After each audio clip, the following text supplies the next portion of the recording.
A condenação do ex-deputado Eduardo Bolsonaro pelo Supremo Tribunal Federal levanta um debate importante.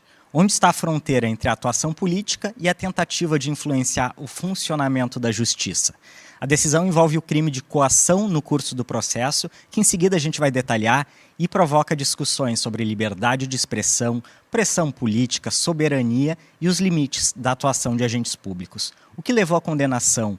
Quais foram os fundamentos jurídicos da decisão? E sob a ótica do direito, ela se sustenta? É sobre isso que a gente conversa agora. E antes de chamar os nossos convidados para a conversa, eu quero te lembrar que a gente agora está em 2 canais. A gente está no canal da Gaúcha, no YouTube, que tu já conhece, toda a programação da rádio, ao vivo, toda a grade está lá, do jornalismo e do esporte. E a gente está num canal novo, a gente está em GZH, um canal voltado aos programas digitais. Então, se tu não assina, vai lá, dá o like, marca o sininho para receber as notificações e fazer as transmissões chegarem mais longe. Agora sim, quero chamar os nossos convidados para a conversa. À minha esquerda, Alberto Rutke, à minha direita, Pedro Kurban, os 2 advogados criminalistas, professores universitários, e vão colocar aqui no centro do Conversas Cruzadas esse debate que é super importante. Quero começar com o senhor, Dr. Rutke. Ontem, a primeira turma do Supremo Tribunal Federal condenou o ex-deputado Eduardo Bolsonaro por unanimidade, 4-0, a 4 anos e 2 meses de prisão, pelo crime de coação no curso do processo, uma decisão que também tem efeitos políticos. Ele se torna inelegível por ter sido condenado por um tribunal colegiado. Quero começar com o senhor perguntando que crime é esse. Boa tarde, bem-vindo mais uma vez ao Conversas Cruzadas. Boa tarde, Eduardo. Muito obrigado pelas boas-vindas. Agradeço imensamente o convite. É sempre uma satisfação estar aqui conversando sobre temas importantes, de extrema relevância e que também chamam a atenção do cenário nacional, né? E já estendo meus cumprimentos ao Dr. Pedro, uma satisfação revê-lo. E para a gente começar a falar sobre esse crime, né, sobre esse tipo penal que nós chamamos tecnicamente, é importante fazer uma pequena introdução, né? Nós temos no Brasil poder judiciário, poder executivo e poder legislativo. Os 3 poderes que atuam de forma independente. O nosso país é um país soberano, que tem uma soberania reconhecida internacionalmente. E quando nós estamos tratando de poder judiciário, nós temos que olhar a nossa análise para a independência dos atores jurídicos, né? Tanto promotor de justiça quanto magistrados, delegados, todos que fazem parte desse sistema, eles devem atuar de uma forma independente, observando, obviamente, as normas jurídicas vigentes no país. Esse tipo penal do artigo 344, ele visa justamente preservar essa atuação sem que ninguém possa coagir sob violência ou grave ameaça, influenciar através dessa prática de uma ameaça de forma violenta. Então, a ideia é justamente preservar a atuação desses atores de uma forma com que ninguém possa intervir indevidamente, buscando um benefício próprio ou a terceiros, e garantir que o processo, seja ele judicial ou administrativo, se desenvolva com naturalidade. Então, o objetivo é justamente esse de preservar a regularidade das tramitações processuais.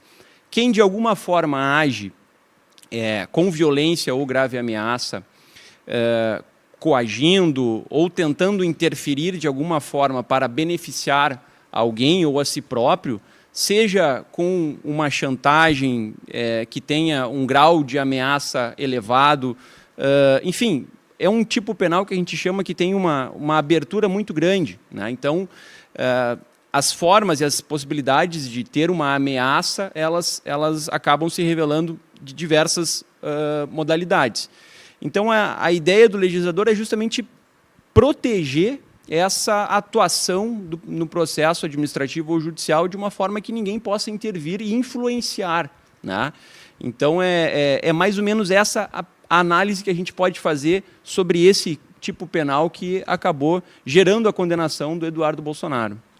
Perfeito. A gente está com o chat aberto aqui, então perguntas, comentários, tudo válido. Não é válido xingar aqui os nossos convidados, né, uma descortesia, não vai ser tolerado. Dr. Pedro Kurban, Dr. Ruth que já explicou o que é o crime de coação. Mas a gente tem outras particularidades que eu queria desdobrar aqui. A gente está falando de um ex-deputado federal que perdeu o mandato recentemente por faltar um número importante de sessões, está nos Estados Unidos. E por que esse crime ele é julgado pelo Supremo Tribunal Federal? Boa tarde, bem-vindo de novo ao Conversas Cruzadas. Muito boa tarde, Eduardo. Dr. Alberto, satisfação reencontrá-lo, a toda a equipe da Gaúcha, GZH e a todos os nossos queridos telespectadores que nos acompanham. É sempre muito prazeroso vir aqui debater tantos temas polêmicos e instigantes. Acontece o seguinte, o inquérito foi aberto quando o Eduardo Bolsonaro ainda era deputado federal. E no entendimento do Supremo, que é uma jurisprudência um tanto quanto instável e cambiante, ele ainda estava no exercício do mandato. Então, era para julgar, de acordo com a Constituição, um deputado federal, um congressista, um senador, é julgado perante o Supremo. Foi se flexibilizando, por iniciativa do próprio Supremo, que somente os atos, ou as acusações criminais executadas por essa pessoa detentora de mandato no exercício dele, seriam julgadas perante o Supremo. Ele perde o mandato nesse meio tempo quando ele é cassado pelo plenário da Câmara, depois de recomendação do Conselho de Ética, da Comissão de Ética, por quebra de decoro, que foi essa falta reiterada nas sessões legislativas, e só adicionando, nessa oportunidade ele já fica inelegível. O que acontece agora é que, além da inelegibilidade, com a condenação criminal, ele também tem a suspensão dos seus direitos políticos. Ou seja, para o pessoal que nos acompanha entender, inelegível, ele não poderia se recandidatar. Suspensão dos direitos políticos, ele não pode nem votar. Ou seja, numa futura eleição presidencial, se ele quisesse comparecer na embaixada do Brasil ou num consulado nos Estados Unidos para votar no seu irmão, ele não vai poder, porque ele está com os direitos políticos suspensos. Eu penso que, além disso, a questão da competência avocada do Supremo vai no seguinte sentido, que nem o Dr. Alberto bem colocou. Quem é a vítima deste crime de coação no curso do processo? A vítima, na verdade, é o bem jurídico que é tutelado. É a administração da justiça, ou seja, o regular andamento da justiça. Vamos colocar assim, a justiça brasileira é a vítima do fato imputado, do crime imputado, da pretensa ameaça, grave ameaça ou da violência. E quem é essa justiça? Representada por seus atores, seus agentes, os julgadores, magistrados, mas também pode ser uma testemunha, um perito, o promotor, assim, em suma, qualquer pessoa envolvida numa investigação ou num processo que venha a ser coagido. E nesse caso é a justiça brasileira como um todo e o Supremo Tribunal como um particular. Então eu acredito que também por esse viés o Supremo tenha trazido para si como quem que vai julgar uma ofensa contra a Suprema Corte, se não ela mesma. Só que a grande questão de apurar é, esse crime é chamado doutrinariamente, ou seja, juridicamente, de um crime formal. Essa violência ou grave ameaça, e o ex-deputado Bolsonaro foi acusado de grave ameaça por sua atuação nos Estados Unidos, ela não precisa que ela chegue a se consumar. Ou seja, os julgadores, as partes envolvidas nesse processo, elas não precisam de fato terem ficado coagidas. Basta a atuação, uma conduta apta para tanto. O que é um pouco perigoso também, se a gente for alargar, porque, em princípio, o que é uma conduta que materialize uma coação?